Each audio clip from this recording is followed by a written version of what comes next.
ଆଦ୍ୟରେ ପରମେଶ୍ୱର ସ୍ୱର୍ଗ ସମୂହ ଓ ପୃଥିବୀକୁ ସୃଷ୍ଟି କଲେ।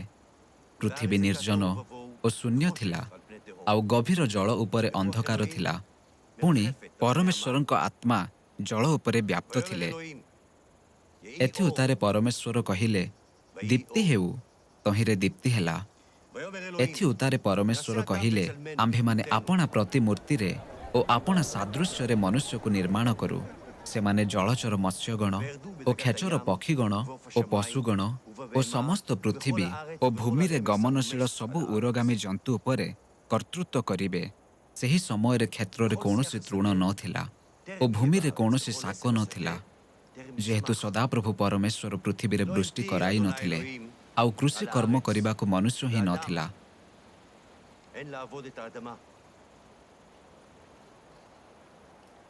ଏଥି ଉତ୍ତାରେ ସଦାପ୍ରଭୁ ପରମେଶ୍ୱର ଭୂମିର ଧୂଳି ଦ୍ୱାରା ମନୁଷ୍ୟକୁ ନିର୍ମାଣ କରି ତାହାର ନାସିକା ରନ୍ଧ୍ରରେ ଫୁଙ୍କ ଦେଇ ପ୍ରାଣବାୟୁ ପ୍ରବେଶ କରାଇଲେ। ତହିଁରେ ମନୁଷ୍ୟ ଜୀବିତ ପ୍ରାଣୀ ହେଲା।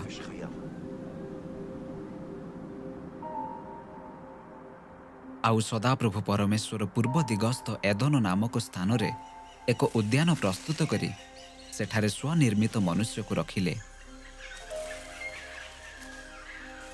ସଦାପ୍ରଭୁ ପରମେଶ୍ୱର ସେହି ଭୂମିରୁ ନାନା ଜାତୀୟ ସୁଦୃଶ୍ୟ ଓ ସୁଖାଦ୍ୟ ବୃକ୍ଷ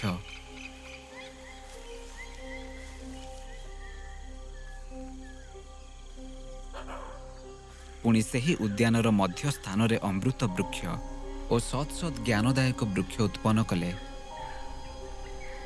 ସଦାପ୍ରଭୁ ପରମେଶ୍ୱର ସେହି ମନୁଷ୍ୟକୁ ଆଜ୍ଞା ଦେଇ କହିଲେ, ତୁମ୍ଭେ ଉଦ୍ୟାନର ସମସ୍ତ ବୃକ୍ଷର ଫଳ ସ୍ୱଚ୍ଛନ୍ଦରେ ଭୋଜନ କରିପାର, ମାତ୍ର ସତ୍ ଜ୍ଞାନଦାୟକ ବୃକ୍ଷର ଫଳ ଭୋଜନ କରିବ ନାହିଁ, ଯେହେତୁ ଯେଉଁଦିନ ତାହା ଖାଇବ ସେହିଦିନ ନିତାନ୍ତ ମରିବ।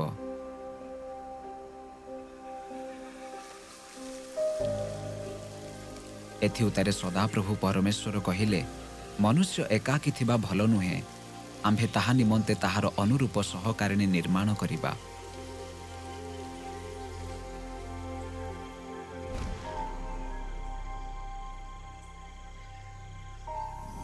ସଦାପ୍ରଭୁ ପରମେଶ୍ୱରଙ୍କ ନିର୍ମିତ ଭୂଚର ପଶୁମାନଙ୍କ ମଧ୍ୟରେ ସର୍ପ ସର୍ବାପେକ୍ଷା ଖଳ ଥିଲା।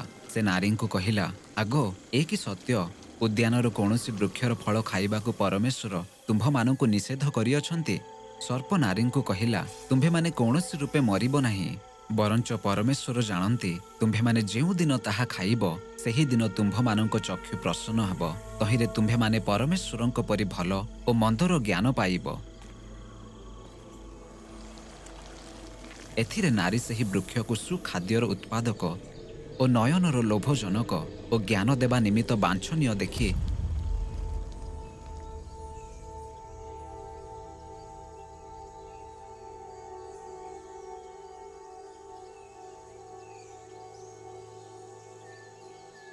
ତହିଁରୁ ଫଳ ତୋଳି ଖାଇଲେ।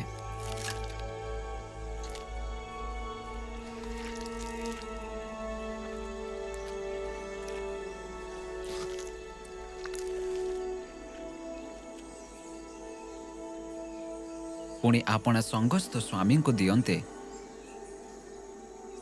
ସେ ମଧ୍ୟ ଖାଇଲେ। ତହିଁରେ ସେମାନଙ୍କ ଚକ୍ଷୁ ପ୍ରସନ୍ନ ହୁଅନ୍ତେ ସେମାନେ ନିଜ ଉଲଙ୍ଗତାର ବୋଧ ପାଇ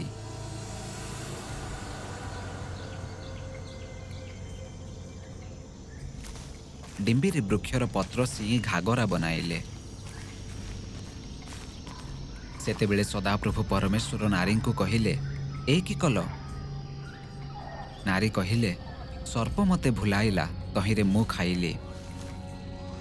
ଏଥି ଉତ୍ତାରେ ସଦାପ୍ରଭୁ ପରମେଶ୍ୱର କହିଲେ, ଦେଖ, ମନୁଷ୍ୟ ଭଲ ଓ ମନ୍ଦର ବୋଧ ପ୍ରାପ୍ତ ହୋଇ ଆମ୍ଭମାନଙ୍କ ପରି ଜଣେ ହୋଇଅଛି, ଆଉ ଏବେ ସେ ଯେପରି ହାତ ବଢ଼ାଇ ଅମୃତ ବୃକ୍ଷର ଫଳ ମଧ୍ୟ ତୋଳି ଖାଇ ଅନନ୍ତ ଜୀବୀ ନ ହୁଅଇ। ଏଥିପାଇଁ ସଦାପ୍ରଭୁ ପରମେଶ୍ୱର ଏଦନ ଉଦ୍ୟାନରୁ ତାଙ୍କୁ ବାହାର କରିଦେଲେ ଓ ସେ ଯେଉଁ ମୃତ୍ତିକାରୁ ନୀତ ହୋଇଥିଲେ ତହିଁରେ କୃଷି କର୍ମ କରିବାକୁ ତାଙ୍କୁ ନିଯୁକ୍ତ କଲେ।